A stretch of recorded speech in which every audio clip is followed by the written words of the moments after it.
Almost nobody is talented. Talent is completely overrated. Talent is a betrayal. It is undermining all of the people who put all that work into skill. Don't call someone skillful talented, because they're not. They're skillful. I think you gotta have a dream. The School of Greatness. Really? Yeah. Please welcome Lewis Howes. Welcome everyone to the School of Greatness. I'm so excited. We've got my friend Seth Godin in the house. I'm so grateful you're here. Thank you for coming on. It's been way too long. It's good to see you. Way too long. We connected, I think, 2010, 2011.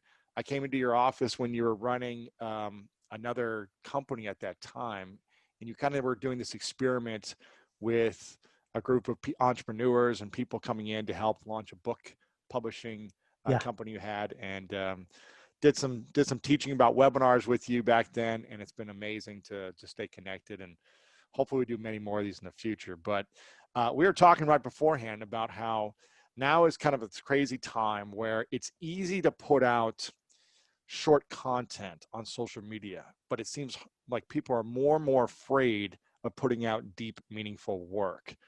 Why do you think it's harder for people emotionally to sit down, hunker down, and create a piece of art, whether that's a book, that's a painting, that's a project that has some deep meaning to it, and put it out there? Why is it harder now more than ever? Yeah, I don't think we should underrate excuses. Excuses are good for peace of mind. And so the excuse 20 years ago was a magazine won't feature my writing. I can't get a gallery to have my art. They won't put my show on cable TV. So because they won't pick me, I'm off the hook. And we called your bluff, because now you can start a project and put it on Kickstarter, and you can make whatever art you call art, and you can lead if you want to lead, and you can connect if you want to connect, or you can go on social media and say ditto and troll and just do what everyone else is doing right now. Well, that's safer, because then you're off the hook. And my whole mantra for 30 years has been, I'd like to be on the hook, please. What does that mean, to be on the hook? Well, the expression might come from fish, but I think it probably comes from a generous tradition in Turkey. Whereas if you have a couple extra bucks in your pocket, when you go to a bakery, you can buy 2 loaves of bread instead of 1. And you put the second loaf on a hook on the wall. And if someone who's hungry comes in, they can have a loaf of bread. It's a form of sharing, and it's a form of responsibility, because I can do it. I will do it. I'm on the hook. And so what it means to be on the hook is to make a promise, is to show up and say, I have a podcast and it's going to be here next week too. Or to show up and say, I think I can figure out how to make this system better. I'm going to try. No guarantees, but put me on the hook, because I'd like to try. Yeah. And right now it feels like people are concerned with so many other things beyond finding their passion. They want to find their passion, but they're so overwhelmed and stressed with just the noise or the stress or the unrest of the political situation, the pandemic, everything that's happening. It's hard for them to focus on finding their passion, and it may not even be a priority to them right now. Your book, The Practice, is showing us how to find our passion. And I wanted to ask you, what is the difference between passion and purpose, and how do we find both of them, and how do they work together? So what would happen if you didn't have to find it? What would happen if you could simply summon it? And I think that changes everything for people. If you believe that there's one thing that you were ordained to do, to be not just a helicopter pilot, but a pilot of jet helicopters, or not, pick your ever specific thing. Well, then you're always going to be dissatisfied as you bounce from one thing to another, arms folded, saying, nope, that's not it. That's not it. What if instead we could simply say, I am choosing to be passionate about what I do. And my purpose is whatever I am doing. I'm going to be here for it. I'm present for it. I'm merely going to do it. So, I decided a long time ago that my passion and my purpose was a certain kind of teaching to a certain kind of audience in a certain kind of way. But I could have just as easily ended up being a game designer. I mean, I was only a 1-week decision away from that. Or a producer of Broadway plays. Aaron Sorkin asked me to produce A Few Good Men. I mean, I could have been totally different thing, and I would have been passionate about that too. So I don't believe that some angel blessed me when I was 4 years old and put me on this path. I think we get to make a choice. And yes, the world is upside down, and all the trauma, it's so painful. And if you want to go revisit it and it's helping you, please go revisit it. But if it's not helping you to simmer in it anymore, go make things better and decide to be passionate about making things better. Yeah. How can we find fulfillment and deep meaning in our work or in our life, even if we're not fully passionate about it? Is it, I'm hearing you say, you just got to make a decision that whatever you're doing, you're going to be passionate about it, and then you are passionate? So here's the first question then. How much are you attached to the outcome? If you went to school like I did, like most people did, 12, 16 years, you may have heard the expression, will this be on the test? If you are asking that question, it means you're part of an educational system. And the system says the following: trade us your heart and soul for a couple minutes, your attention, and in exchange, we'll give you an A. That's the deal. And most people, if the A isn't available, aren't going to bother learning whatever it is that they're supposed to, quote, learn in the educational system. So we're completely trained on the outcome. If there is no outcome, not worth the effort. So a bunch of years ago, my friends, Alan and Bill, started a magazine called Fast Company. And they had this thing they called an advance. It was like a retreat, but in reverse. And they got 75 of us to go to Jackson Hole off season to just hang out for 3 days. And then they took notes so they would know what stories to write for the next year. And as one of the perks, they got us all up at 5 o'clock in the morning and they took us fly fishing for a fly fishing lesson, which I'd never done. And on my way in the van with 9 other people, I say to the organizer, do you have any flies that don't have hooks on them? And he looked at me like I was a nut. And I was like, well, here's the deal. We're throwing the fish back anyway. And I have no desire to spear a fish and throw it back in. I'd rather just not catch the fish at all. So he found me one. And I got to tell you, within an hour or two, I was casting better and more happily than almost anyone else, because I wasn't trying to catch a fish. I was simply trying to cast. And they were busy measuring their performance based on whether a primeval creature whose brain is smaller than a walnut was biting a hook. And I was saying, what's it like to be here on this beautiful day with my friends, learning to cast? And there's where passion is. Because if you say, I can't be passionate unless there's a prize, you've just given up your life to the outside world who gets to decide if you have a prize or not. Why not ignore the scorekeeping of social media, ignore all the stuff that the outside world is doing that you can't control, and simply say, I have a practice, and my practice is I do this work, and I do it the best I can. I learn from what works and what doesn't, but I don't judge myself and my day based on whether it worked, because all I have control over is the practice. So how do we separate the judgment of not achieving the result we set out to do, or the expectation that we have or other people have? How do we remove the judgment, but also make adjustments as we go to improve the practice and the art so that we can hopefully get a result and survive and live and thrive and be socially accepted and all the things that most human beings want? Yeah, it's a perfect question. So if you're going to try to please the masses, you can't do that. You have to please the smallest viable audience. Now, smallest might be a big number, but the smallest viable audience. So, this is my 20th book. Most of them have been bestsellers. 99% of the people in America have never read a word I have written. 99%. It's not for them. You got to figure out who it's not for. And so you find your smallest viable audience. I want the 18 yoga moms in this zip code to trust me. If they don't get the joke, you just learned something really important. You better adjust, because now you know who it's for. But if in the whole world, someone says, well, that's sort of dumb, and you feel bad about yourself, no, it wasn't for them. But we're afraid to say who it's for, because if we say who it's for, we're on the hook.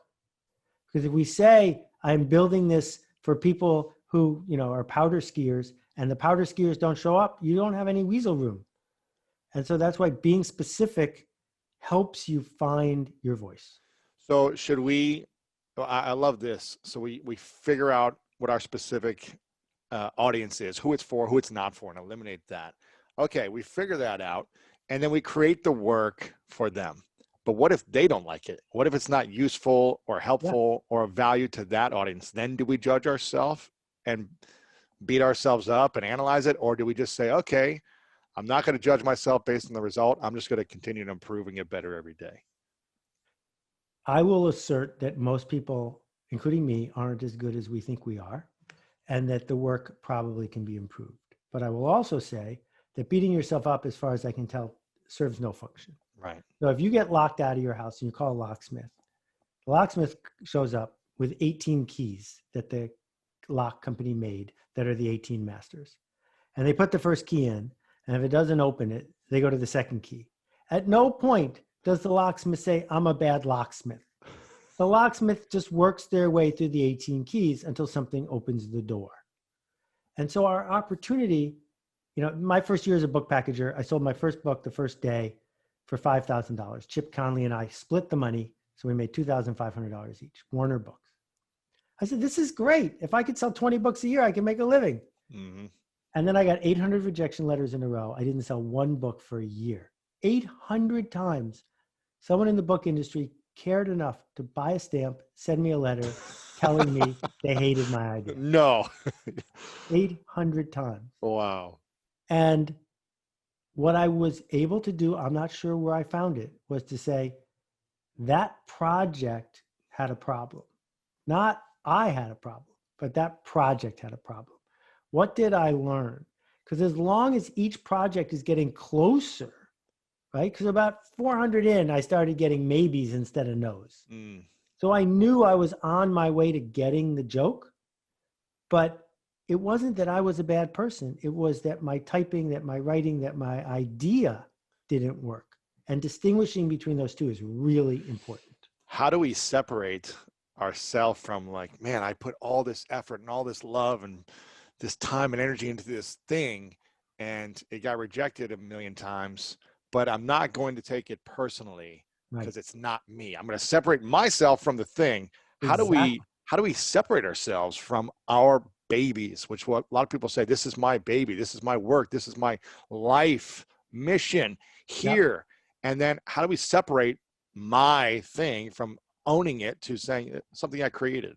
Yeah. So 3 parts to this. The first is authenticity is a crock. No one wants you to be authentic and you're not being authentic. Everyone's wearing a mask all the time. Everyone's being judged on the slightest bit of information. Nobody knows what it's like to be you.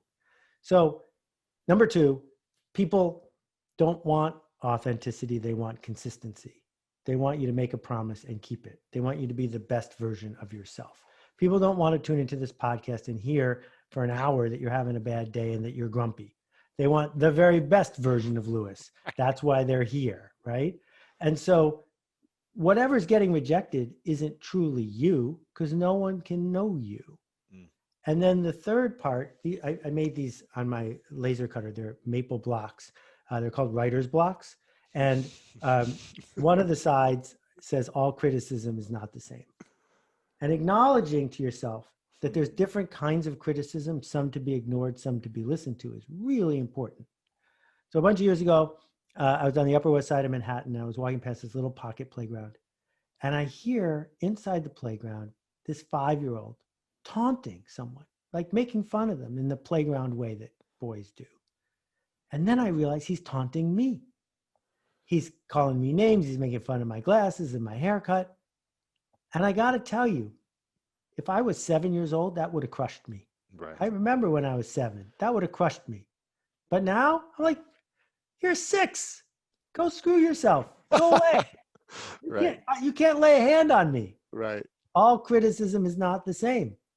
And so when my editor at Penguin says, you should change the title of the book because the title used to be Trust Yourself. And she was right because her criticism is priceless. Her criticism, I'd pay anything for because she knows what she's talking about. So we got to be really clear. Did we pick the wrong part of the market? Did we show up for the part of the market on the wrong day? Or is the person we're talking to good at giving criticism and we're learning something here? Because learning something is different than taking it personally. It's very hard to do both at the same time. Mm-hmm. You mentioned timing for a second. Did we pick the wrong day? How important is it to time shipping your work?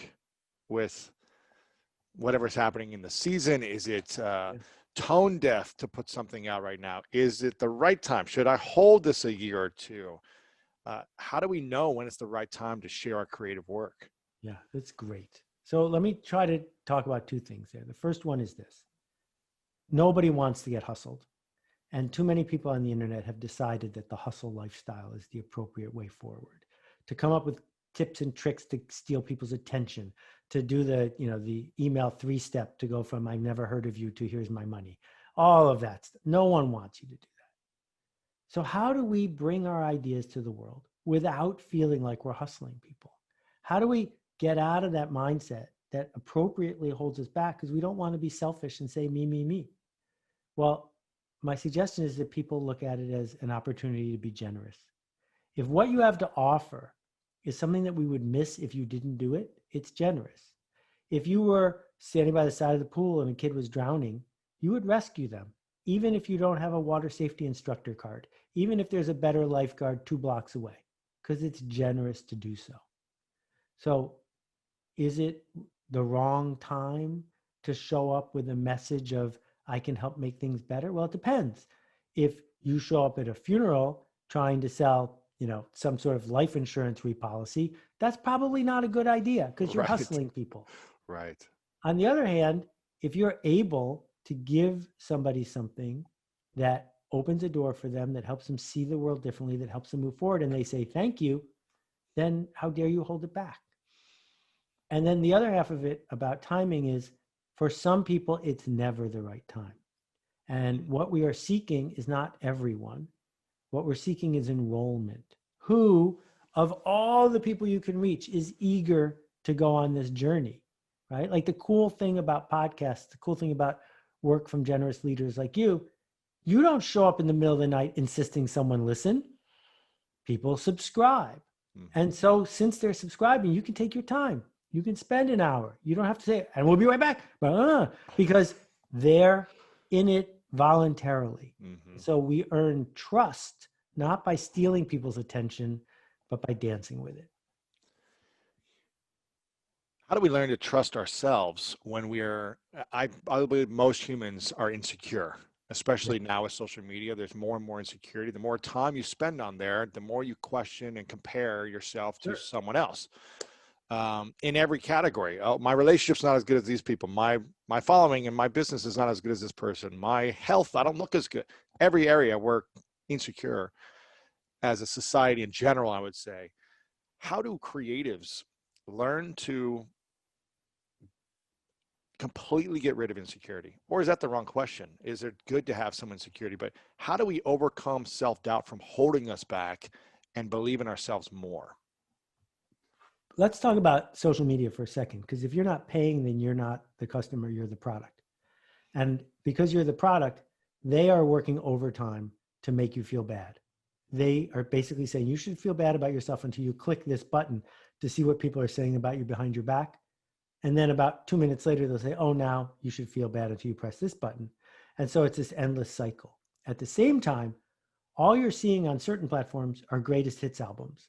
It's like being a rock group and all you're surrounded by is Billy Joel's greatest hits, Elton John's greatest hits, the Doobie Brothers. Well, of course you're stuck because that's their life's work on one album, right? So the first thing I'm proposing is that you turn it off, and you turn it off for long periods of time, that you can be an informed citizen and you can be connected to your friends in less than 20 minutes a day. And anything you're doing beyond that, you're not doing it because it's additive. You're doing it because you're hooked. You're addicted. You're not additive, it's addictive. Right, exactly. And the addiction is, it keeps you from the noise in your head. It keeps you from yourself. And so the reason the book was called Trust Yourself is when you're talking to yourself, who is talking and who is listening? Just you. It's only one of you, but we act like there's two. And so the one who's talking is the Twitter, Facebook one that's saying you're inadequate, you're never going to amount to anything, you're not perfect, you need to wait, it's not the right time. My friend Steve Pressfield calls this resistance. It's profound, it's deep. It gets you to change your clothes 20 times before you go on a blind date. All the problems. come from resistance. But who is that voice talking to? It's talking to a voice that wants to be trusted. It's talking to a voice that once said something creative, once did something that was funny, once made something better. All of us have done it at least once. And then along the way, resistance and that voice persuaded us not to trust that self. And if we turn off social media and stop checking our email for an hour, 2 hours a day, the only person left to talk to is the self. And if we can adopt a practice and give the self room, it will surprise us. It won't always be right. It won't always be successful, but it will always be better than your hustling, hacking way of just playing with the system. Mm-hmm. This is something I respect about you. I don't think you've ever been on social media yourself, really. I mean, a lot of your pages are managed by your team, at least for as long as I can remember. It's probably been years. Maybe you dabble every now and then, you do a couple tweets. I'm not sure if you still do that, and I think it allows you to write 20 books and launch businesses and be there for your team and be there for your family and continue to show up for yourself without being insecure. Oh, am I gonna compare myself to whoever else is putting out a book this year? It allows you to focus. And I remember I did a couple of years ago, I went to Hawaii for 5 days and I left my phone and computer in LA. And I got on a plane with no phone, no computer. And it was terrifying because I had to go old school 1997 and ask for directions at a gas station to figure out where my hotel was. But I tell you what, after 2 days, I was laying in the ocean looking up and I wasn't thinking about going to check my phone on the beach or getting back into the room to check something. It was the most freeing, liberating thing that I've ever done. And I highly recommend people figure out a system that works for them. Maybe you're not able to do that for days or years like Seth has done, but something where you can time block periods of the time during the day where you don't check social media. I think that's a huge Yeah. Yeah. No, I have as much insecurity as the next person. It's just different kind of insecurity. What type of insecurity do you have right now? I spend most of my time wrestling with the sin of omission. What didn't I do?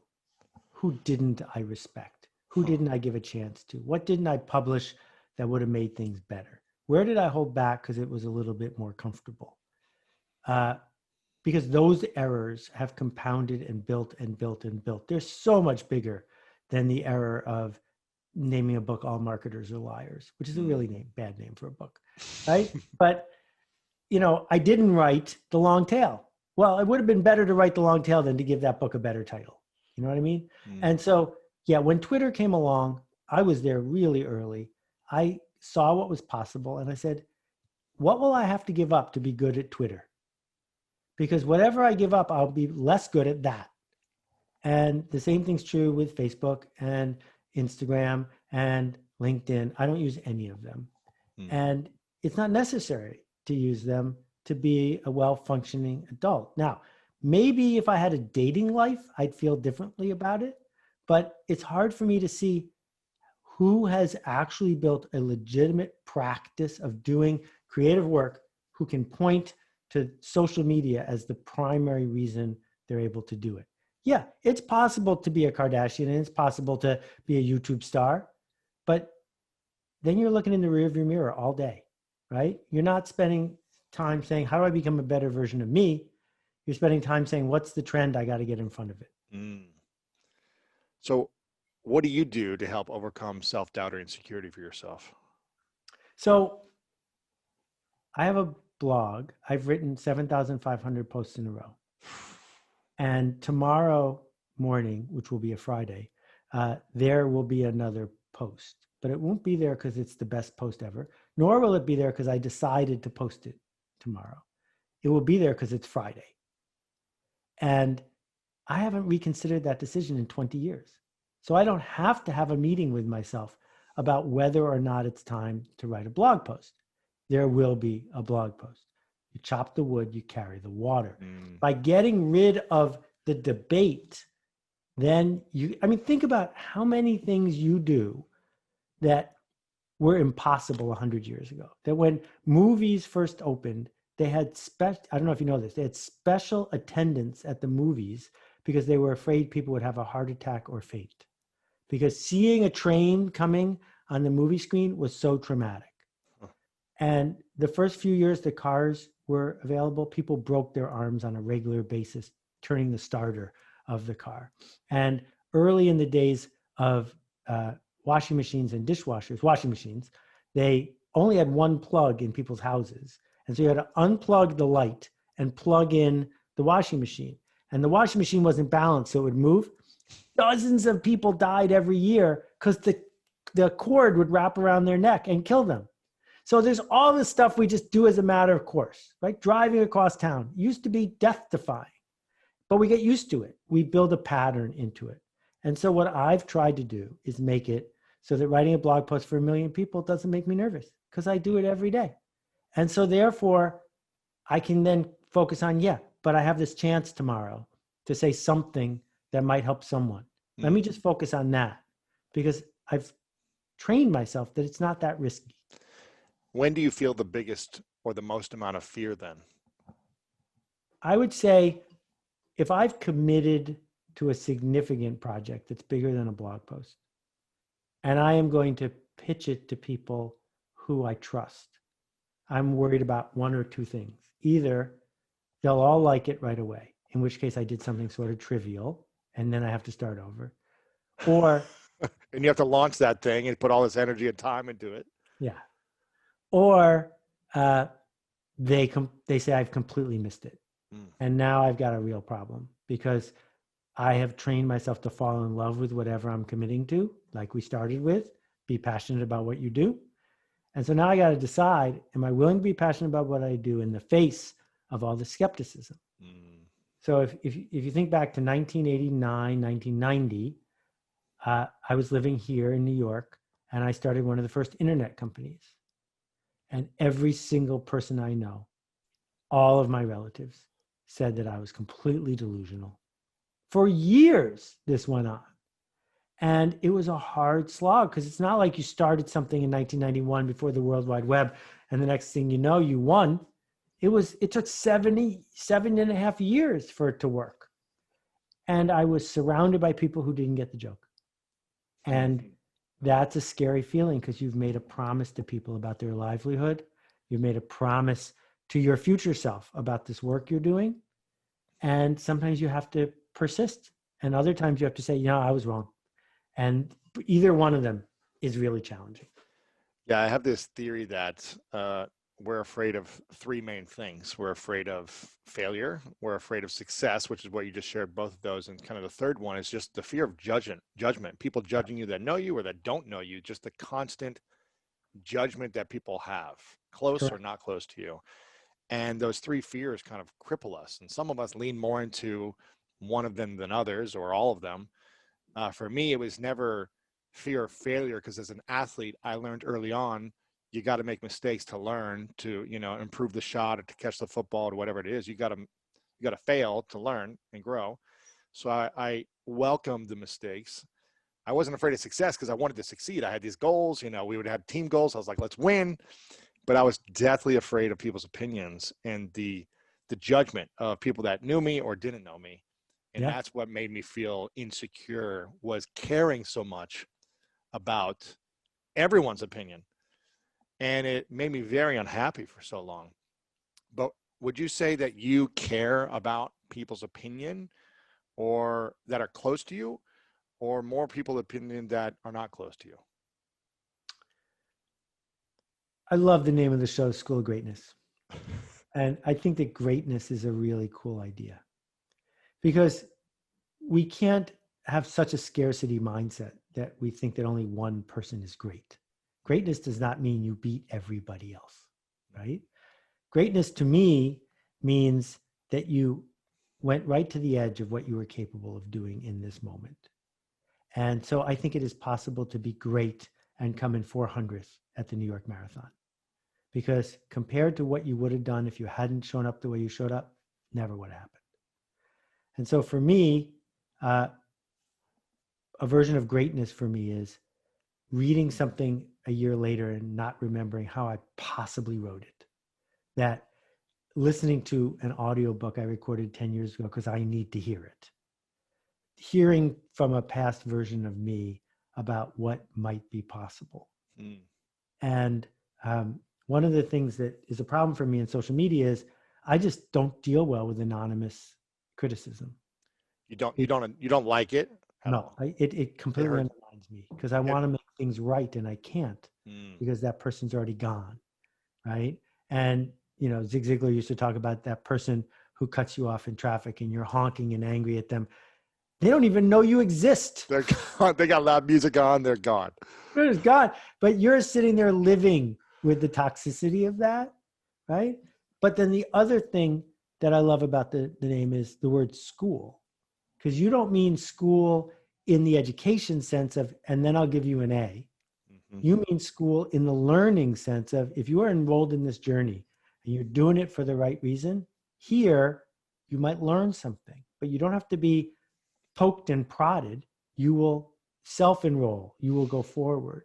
Mm-hmm. And so the online workshops that I've been building for the last 5 years, the altMBA, that's all about that. The reason it works so well is because the only people who take it really want to. Mm-hmm. And that's why books are so cool, because the only person who buys it is, no one accidentally buys a book, right? And so you get to start by saying, this is where I'm going. Do you want to come? And it feels to me like that's one of the critical elements of greatness, is being open to only going there with people who want to go with you. Yeah. I love the word enrollment that you use. I use that word a lot because I'm such a big believer that life is a game of enrollment. We're enrolling people in our vision, or we're unenrolling them with every moment. And it doesn't matter if you've been enrolling for 30 years, you could unenroll someone in a moment or lose trust in a moment with your relationship or whatever it may be, and then need to re-enroll for a long time to get that back. Are you a believer that creative people are born with a creative gift or talent more than, let's say, less creative people? Or can any type of creativity be learned over the years? Yeah. So thank you so much for setting me up for this. Okay. Number one, almost nobody is talented. Talent is completely overrated. I would argue that you were born with certain physical talents that enabled you to excel in sports that I could never have acquired no matter how hard I tried. Even that said, though, Larry Bird was not born with the kind of talent that Michael Jordan was. Mm-hmm. Larry Bird just grounded out and shot more practice shots than anybody else. That's a skill. And hustled. Yeah. Yeah. But the good kind of hustle. Yeah, exactly. And so it feels to me like talent is a betrayal. It is undermining all of the people who put all that work into skill. Don't call someone skillful talented, because they're not. They're skillful. So we can agree that playing the piano is a skill, in the sense that if you work at it, you get better at it. But I would like to believe that being enthusiastic is a skill. And then so is being creative. It's a skill. You can get better at it. You can choose to put in the work in whatever form it takes. We're not talking about graphic art here, unless you want it to be graphic art, to gain the skill. And if that's true, that's really good news, because it means you're not stuck where you are. It means you can go to where you want to go. And it's really good news because skills can be acquired. Mm-hmm. And that fills me with optimism about so many things in our world. We can point to the human condition and say people are just doomed to hate each other and to undercut each other. But I can point to a culture where that's not happening. So how did that happen? Well, it's because it's a skill. What are the three biggest skills you think all human beings should acquire, whether it be creativity or some type of attribute that to just make them better human beings, happier, more quote unquote successful, richer lives, with relationships, health, everything? What are those three skills, whether you're 20 or 60, what three skills should we acquire to live a better life? I love this. Okay, how about this? Number one is the skill of possibility, of seeing that things could be better. Number two, the skill of empathy, practical empathy, of understanding people don't know what you know, don't want what you want, don't see what you see. that they have a noise in their head that's different than the noise in your head, and that's okay. And then the third one is the skill of learning how to learn, of being open to saying, I see possibility. I see people who need to be served who aren't who I am. And if I put enough into this, can figure out how to make a contribution. Those, I think, are three skills I can highlight. Yeah, it's really just understanding emotional intelligence and people and stepping in other people's shoes and having compassion. Why did you choose those three skills over copywriting or, Well, I have personal the finance? There's some next level tactical ones, like decision making is a skill. And almost every Western human is terrible at it. Why? Why are we terrible at it? Because sunk costs are something that are probably hardwired into us. What a sunk cost means is the harder you worked to have something, the harder it is for you to give it up. And we see this mistake happen all the time. The example I'll give is pre-COVID, you've got 2 tickets to the movies, and they were really hard to get, and you told your girlfriend that you were going to go to the movies together. And on your way, you bump into a friend who says, I got 2 front row seats to see Hamilton. Do you want to go? That means your tickets are worthless. And a lot of people go, well, no, there's no well. It doesn't matter how much those tickets cost you. They're sunk. You already made that decision. You can't unmake it. And so we stick with a job longer than we should, or we stick to a way of thinking about the world longer than we should because it costs a lot. We went to law school, so now I have to be a lawyer. No, you don't. The law school degree is a gift from your former self. You don't have to take it. You could say no, thank you, and go do something that gives you joy instead. So sunk costs is a giant skill-based area. And then what goes right next to that is the skill of saying, that was a good idea, but I have a better one now. Ooh. And that takes practice. Explain that. So I launched this idea and it started going and I built momentum for a few years, but now this is actually a better idea for the time or for my life or whatever. And so I'm going to let go of that thing and move into this.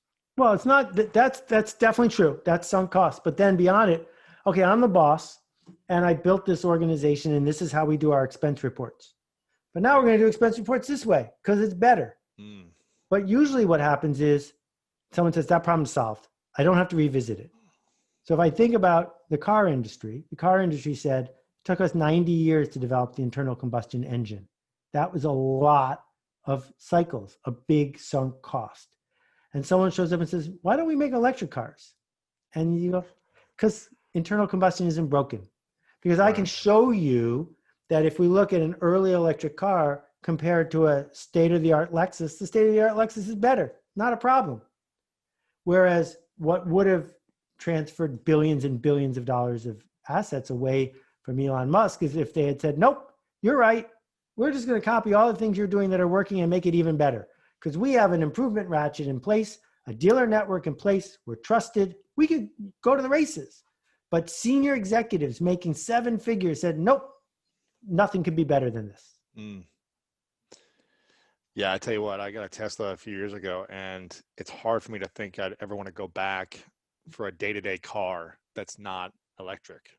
Personally, But let's think about Tesla for a minute, because Tesla made a whole bunch of decisions a few years ago that they refused to reconsider, right? That the inside of the car should have no cup holders of a certain kind, that the inside of the car should have these things on the dashboard, but not these things, that the service needs. So they're as guilty of the same thing. They took a leap. They hired 1,000 people, and now they're stuck on their sunk costs. Right. That's true. And they'll be stuck until they innovate or continue to open up.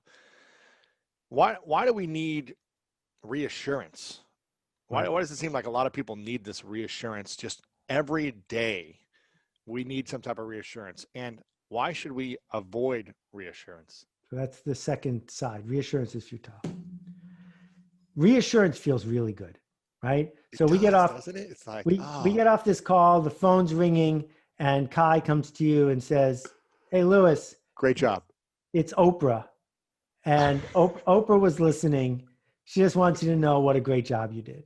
right? Right. So you're flying for like 2 hours, maybe 3, and then you need to hear it from somebody else. Because what it means to get reassurance is that someone is telling you that the future is going to be okay. And it feels good because we would like the future to be okay. But deep down, we know that that person doesn't know that the future is going to be okay. So as soon as reassurance shows up, it reminds us that we are confronting an uncertain world and we want more of it. We want to be held safely. And it doesn't scale. You can't get enough of it. So what's the alternative? The alternative is to refuse reassurance. So when someone says, you did a great job, Seth, it was amazing. That was the best thing I've ever seen in my entire life. How do we refuse that? Well, the answer is thank you. I appreciate you being present and giving me that feedback. But it's reassurance if you then say, and your book launch is going to go great. Because that you can't know.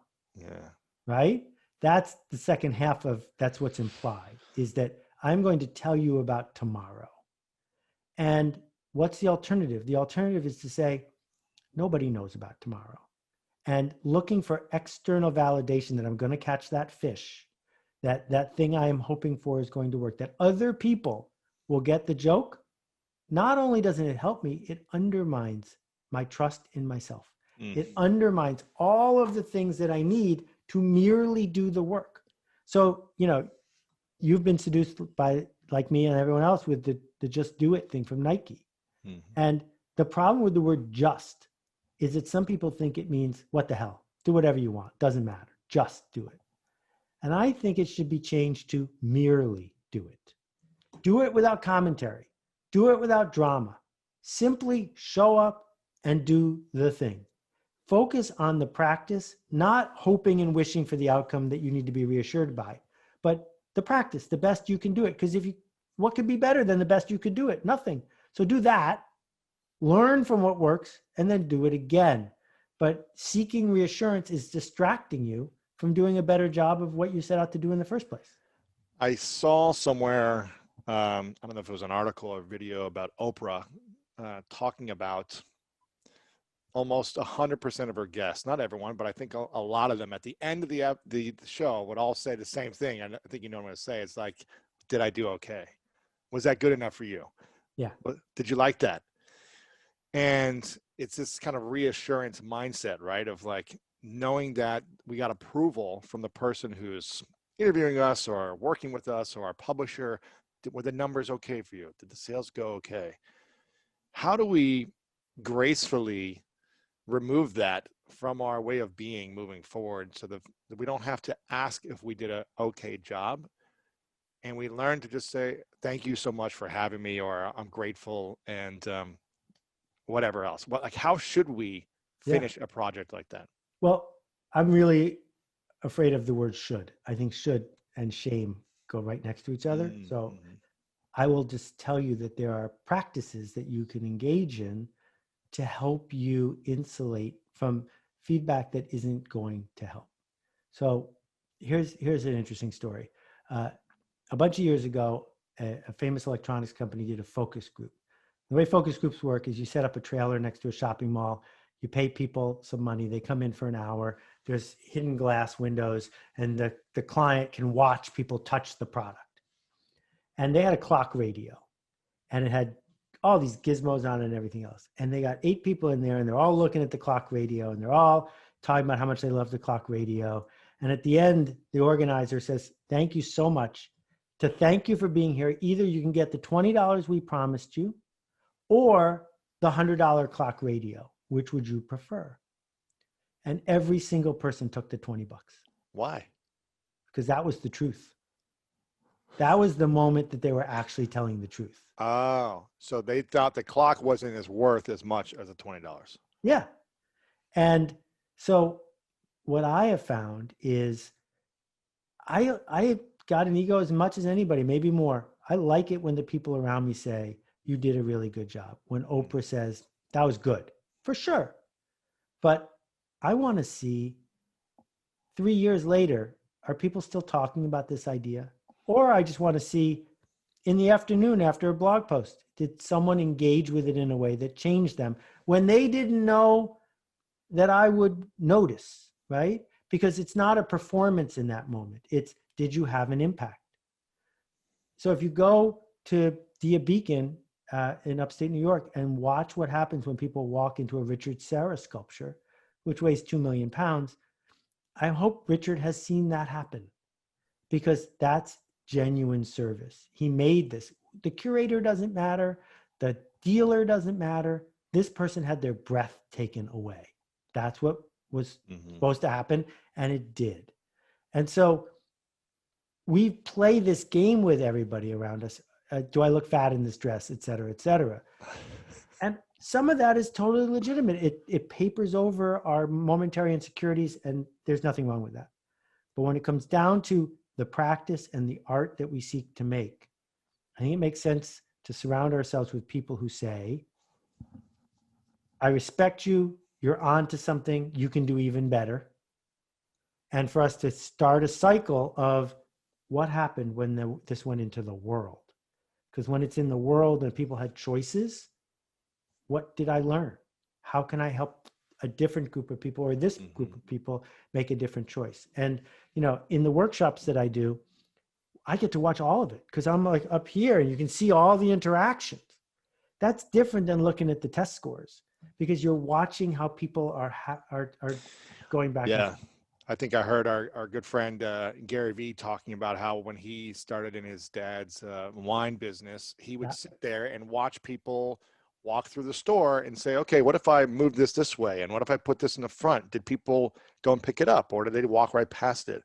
Observing the results and the impact that you create on people, whether that's an experiential design or a physical design, whatever it may be. I'm curious. I'm going to try to be mindful of the word should.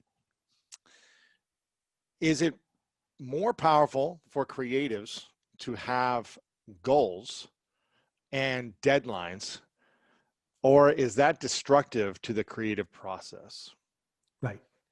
So deadlines are a weird word because they have the word dead in them. Finish lines are launch lines, whatever. Yes. I am super disciplined about deadlines. I have never missed a deadline because I just decided that some people need that tension that comes from being 5 minutes late. I abhor that. I want to go nowhere near that. So for me, it's fuel. For other people, it might be turbo fuel because they need that 5 minute over thing. But there are other people who it completely destroys their work. So you got to figure out, how do you engage with that? But goals is a different thing. So I was talking to somebody, I wish I could give them credit, who was explaining to me that goals are externally focused. And this is one of the things that led to me writing about it in the book. Meaning, if you say my goal is to be a millionaire, that isn't up to you. It's only partly from you. And the rest of it is luck. And so if you're going to say I'm a good person because I'm lucky and I'm a bad person because I'm unlucky, now you're really in trouble. Instead, what we need are practices that we call our thing, that thing we call our goal is, I'm going to be the kind of person that ships this much work each day, that gets out of bed at this time, that manages their expenses so they're always 1/3 of, I mean, you can make a list of things that are completely under your control. Call those your goals and wipe out anything that involves fish. Anything that involves something external happening that makes you feel lucky. So I'm hearing you say focusing more on the things you can control daily, the habits, correct, the practices, the actions, your energy, way of being, your compassion daily, as opposed to the end result. Right. And let's get back to where we started, which is the reason people don't do that is because they don't want to hear from their other voice. They don't do that because they don't want to be on the hook. It is easier to catastrophize. It is easier to say I'm distracted. It is easier to say, oh, the world is way too whatever. All of those are external things that let you off the hook. And what I remember is I was born a year and a half before the Cuban Missile Crisis, right? The world is really in trouble in 2020, but the world was 10 minutes away from being gone in 1962. And so the question is, how did we get from that to Neil Armstrong walking on the moon 7 years later. We didn't do it by saying, well, we can't because Russia could end everything in any minute. We said, well, if Russia's going to end everything in any minute, we might as well send someone to the moon. And my friend Roz Zander helped me learn the difference between but and. So here we go. If you go on a long planned vacation and it's raining, you could say, I'm on vacation, but it's raining. Doesn't that suck? Or you could say, I'm on vacation and it's raining. And the and leaves room for you to say, so I can take a cooking lesson. So I can have some quiet time with my spouse. So I can figure out how to work for social justice. All of those things happened because it's raining. And so, yeah, it's raining right now. It's really bad. And you can do something. You can't fix everything, but you can make one person better. Mm-hmm. What are the habits that you believe would support more creatives if they did these habits on a daily basis from your 30 plus years of experience of what's worked for you and what you've seen other people you've studied do? What are those few habits you think could really help them further their inner happiness and hopefully accelerate the luck on the outside as well? Yeah. So we have to not fool ourselves into getting hooked on the external. That we'll pretend we're not, but deep down we are. And so, Chögyam Trungpa Rinpoche said, the bad news is we are falling and falling and falling. And the good news is there's nothing to hang on to. And as soon as you acknowledge that there's nothing to hang on to, it gets so much easier to fall. You just let go and you don't have to keep trying to grab for something. Right. And so it's the grabbing is the biggest thing. I write in the book a little bit about Julia Cameron's morning pages. Most people don't really understand how they work. You're not supposed to get up and write 3 pages of good prose. You're not supposed to get up and write 3 pages of interesting things. You're simply supposed to get up and write 3 pages, period, about anything. Junk, garbage, cruft, get it off your chest. Doesn't matter. Just put it down. Because as soon as you do, for the rest of the day, if you try to bring it up again, your subconscious said, I already wrote that down. I don't need to revisit that. It's taken care of. I wrote it down. I've discharged that. And so part of what it means to have a practice is the practice defines who you are. If you want to be a runner, the best thing to do is go run every day. If you run every day for 30 days, you're a runner. You don't have to subscribe to Runner's World. You don't have to have fancy equipment. You just have to run every day. If you want to be a writer, you have to write every day. And you don't have to show it to anybody. You simply have to do it.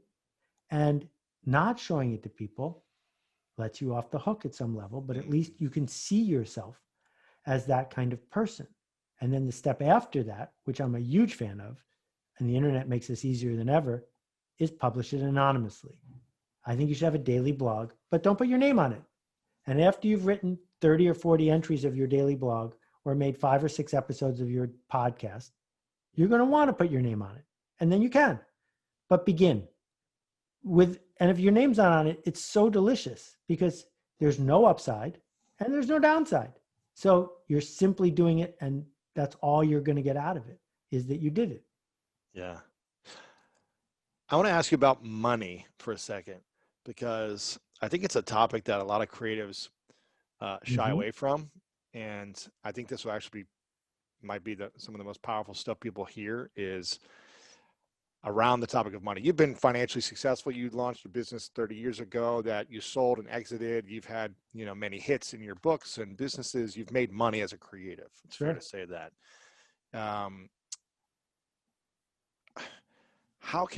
What should creatives be thinking about in terms of what if they want to create great work, but also they want to be rich? They want to make millions. They want to, for the heck of it, to support their family, their lifestyle. They want to make money. Yeah. What should they be thinking about in terms of art and money and marrying the both without it feeling bad or icky or I'm selling myself in a bad way to make money? How can they approach it mentally so that it doesn't cripple them, but they achieve the results they want? My answer may surprise some people, but here we go.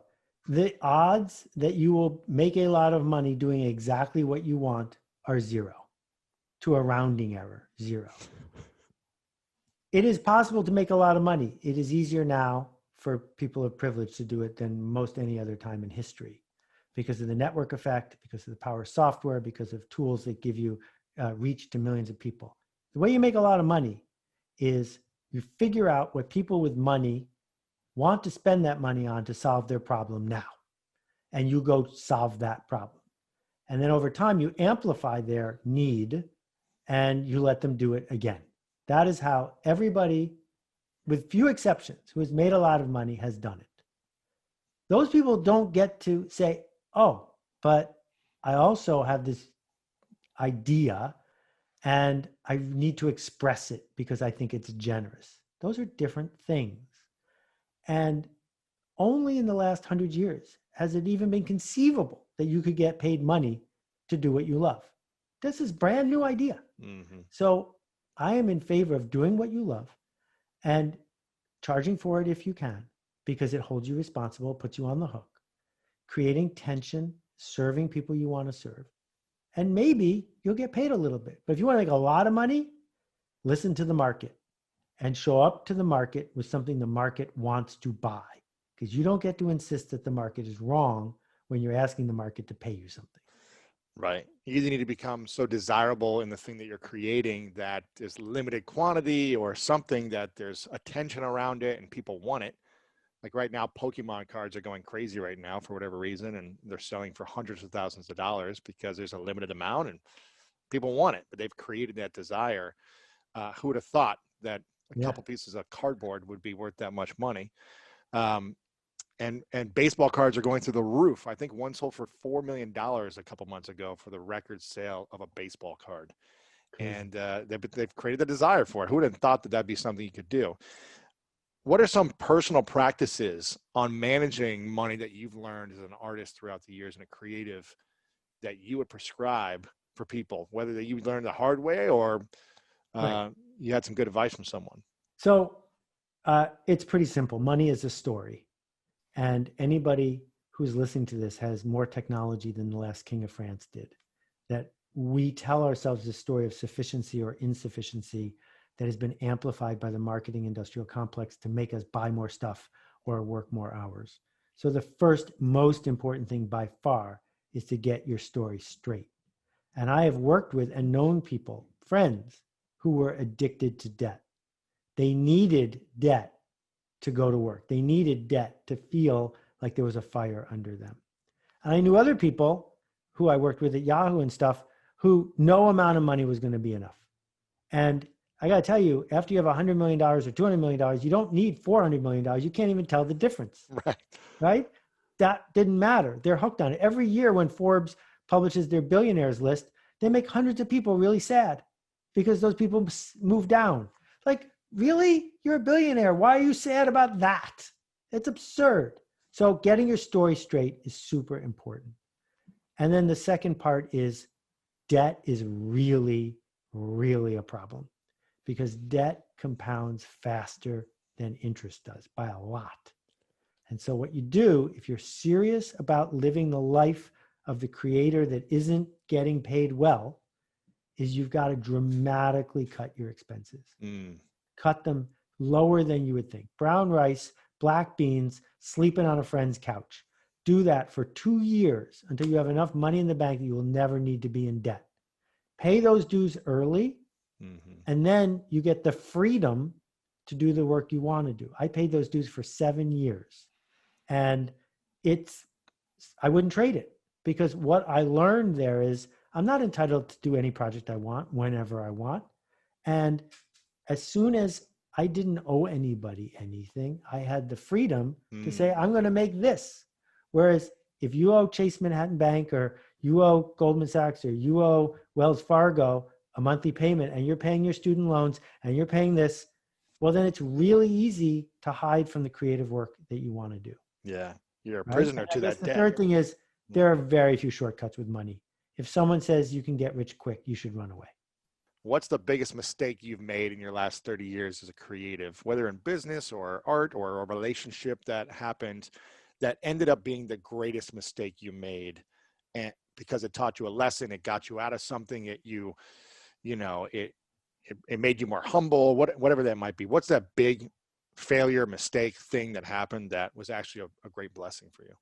Well, the one that I eat out on a lot is I saw the World Wide Web before anybody, and I said it was stupid, and that it was slow, and there was no business model, and it was, we'll stick with Prodigy and AOL. Thank you very much. So that cost like $40 billion. And once you make a $40 billion mistake, you start to forgive yourself about other mistakes that involve money, right? But I don't beat myself up about that at all, because it worked out just great for me. And if I owned half a Yahoo, I don't think my life would have been better. I think the mistakes have been when I have had a creative instinct on how I can make things better, and I blinked. And I said, I don't trust myself enough to lean into this one. And maybe the journey's too long, or maybe it's too fraught, or maybe I'm worried that I'll get blamed. And so I didn't contribute in the way I could have when I could have. And it's that thing of omission again. Now, maybe that's just a story I tell myself to get me going again. But this moment in time, so fraught, is also going to be a moment when a lot of great stuff is going to get built. Mm-hmm. And you can wait it out, but then we won't have your great stuff.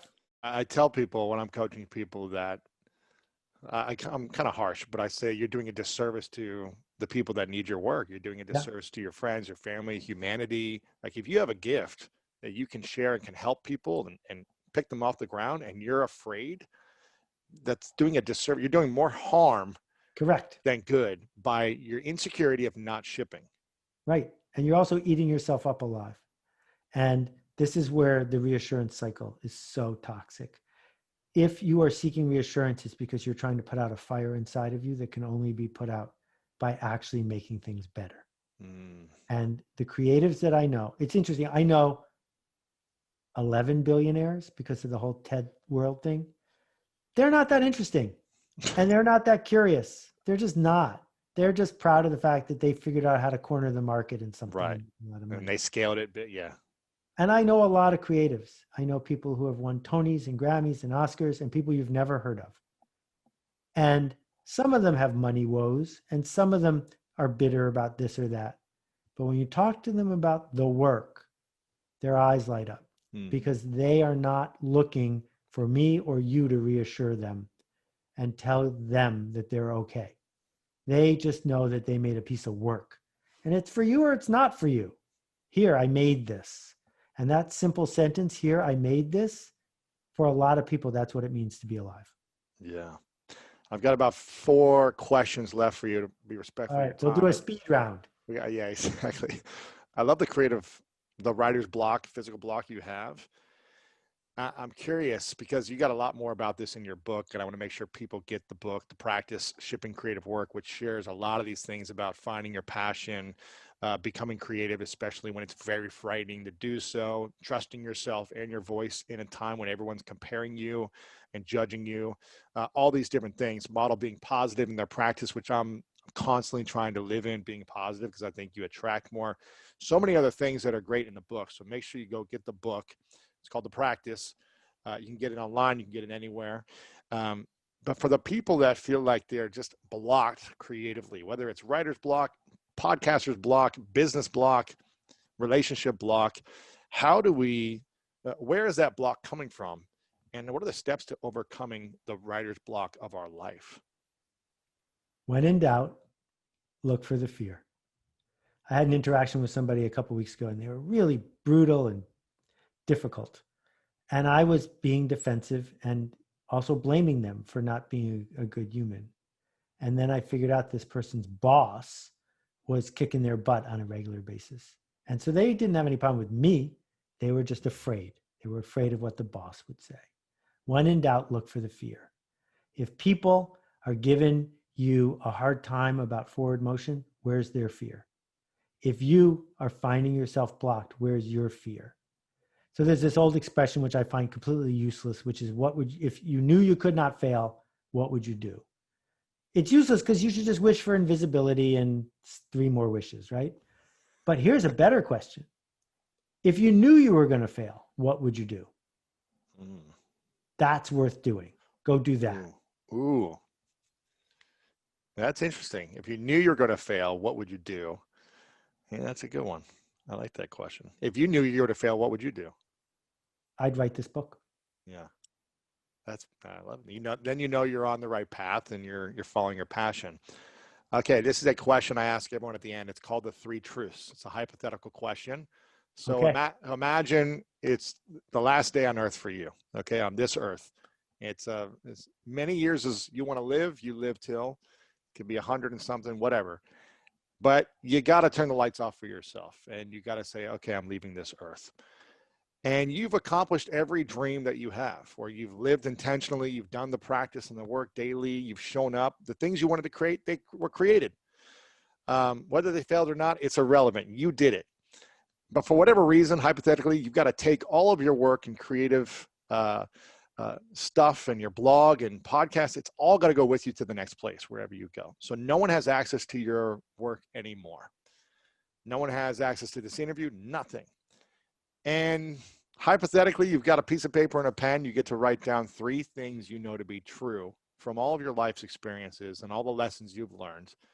And you could share 3 lessons to the world. And this is all we'd have to remember you by. What would you say are your 3 truths? I think that bounding the question makes it more helpful. So I'm going to pick 3 truths that I am particularly associated with as opposed to all the truths in the universe. Perfect.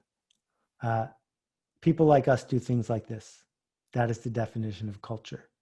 Figure out who the people like us are, figure out what the things like this are, and that's how you can make something change and how you can understand how the world is.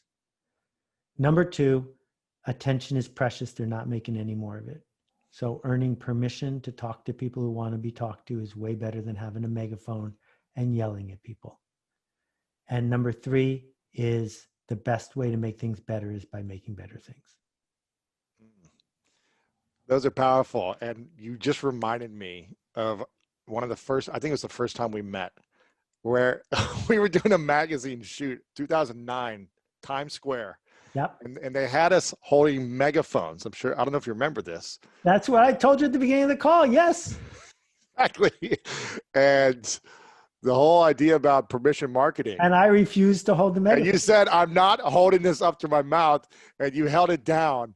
And I was like, this is something that I truly acknowledge about you, Seth, is your ability to do what you want to do, what your beliefs are, even if it's unpopular, even if it's frustrating people. For the art director was going to kill me. He was so mad because. And then I said, well, it's like the Abbey Road cover and I can just be John. But the fact that you were not compliant or enrolled in something and you stuck to what you wanted to do, this is the only thing I've seen you do in the last 11 years since I've known you, since I met you that day and you let me rub your head. Thank you again for that. I don't know if you remember that. And I acknowledge you for constantly showing up every day for yourself, for your passion, because you decided to, because you made a commitment to yourself, not for anyone else, but for yourself. And that consistency and your people know what they're going to get when they're with you. The way that you are willing to be confrontational in an interview sometimes, even if it's going to upset the host. I'm not talking about me, but in past interviews you've done, the things you do, I feel like people could really learn a lot from your way of being and your consistency over decades. And I really acknowledge you for constantly showing up and giving your best. And I believe you do that every day. So I appreciate that about you. I've got one final question for you. And again, I want to make sure everyone gets the book. The Practice, Shipping Creative Work. I don't have a physical copy. I only have the digital copy, but if you've got it, you can hold it up. Yes, The Practice, Shipping Creative Work. I got it 2 hours ago. I still have that new book. Oh, you got that. That's got to feel good. Yeah. Make sure you guys get that book. You can follow Seth on Twitter. This is Seth's blog, Instagram, Seth Godin, and Seth Godin on Facebook. And check him out daily on his blog as well. Final question for you. Ready. And you already answered it. So let's see if you answer it again or if you share something new. What's your definition of greatness? Would we miss you if you weren't here?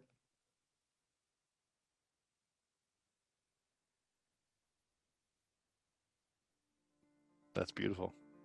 You just got me into my heart instantly from that response. I think that's beautiful. We'll leave it at that. Seth, you are a great human being. I appreciate you very much. You're very special. Thanks for making this fun. If you want to learn how to become happier in your life, then make sure to check out this video right here. Sky's the limit possibilities. But if it goes through the lens of who I am as this past story, this limitation, this person that tried to achieve it and failed, is someone who gets love by failing over and over, is someone who has to stay small. Significance by failing, right?